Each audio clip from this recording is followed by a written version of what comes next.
L'info écho avec Capital.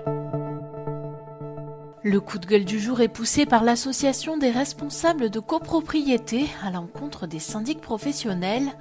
En raison de la crise sanitaire, les copropriétaires se sont bien souvent trouvés dans l'incapacité de se réunir en assemblée générale.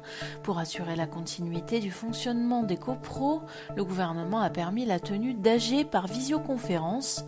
Lorsque cette solution n'est pas possible, les syndics professionnels peuvent organiser un vote des copropriétaires par correspondance, mais cette alternative serait devenue la norme.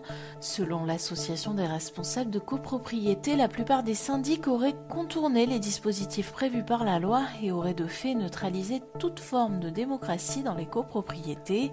Plus d'informations sur Capital. Le chiffre du jour, 11 mètres carrés, c'est la surface qu'un jeune adulte gagnant 1660 € mensuels peut s'offrir aujourd'hui à Paris. Une bien maigre superficie qui a par ailleurs bien diminué en 20 ans. Le groupe Meilleurs Agents a en effet comparé le pouvoir d'achat immobilier dans les 10 plus grandes villes de l'Hexagone entre 2000 et 2021. Le petit acheteur parisien a ainsi perdu 9 mètres carrés, soit 43% de son pouvoir d'achat, et c'est encore pire à Bordeaux où son pouvoir d'achat a fondu de 58%. Cette baisse se répète dans les autres villes et touche également les revenus plus élevés. À Paris, un salarié touchant 3 000 € par mois a ainsi perdu 42% de pouvoir d'achat. Des chiffres à retrouver en détail sur notre site.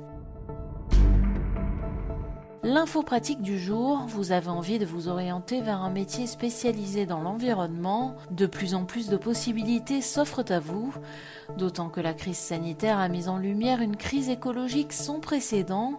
Du coup, les talents spécialisés dans le développement durable sont de plus en plus recherchés et en 2021, les entreprises vont s'arracher 5 métiers bien particuliers. Conseiller en transition neutralité carbone, chef de projet hydrogène, découvrez sur capital.fr la liste complète des profils convoités.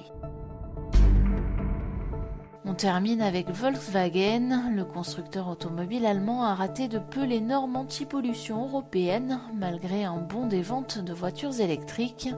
Le groupe encourt une amende de près de 140 millions d'euros, selon l'analyste Matthias Schmidt, mais une éventuelle amende n'aura pas d'impact sur le résultat au 4e trimestre, car des provisions ont déjà été mises de côté, a précisé le constructeur allemand dans un communiqué.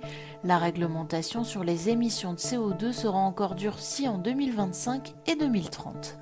C'était l'Info écho avec Capital.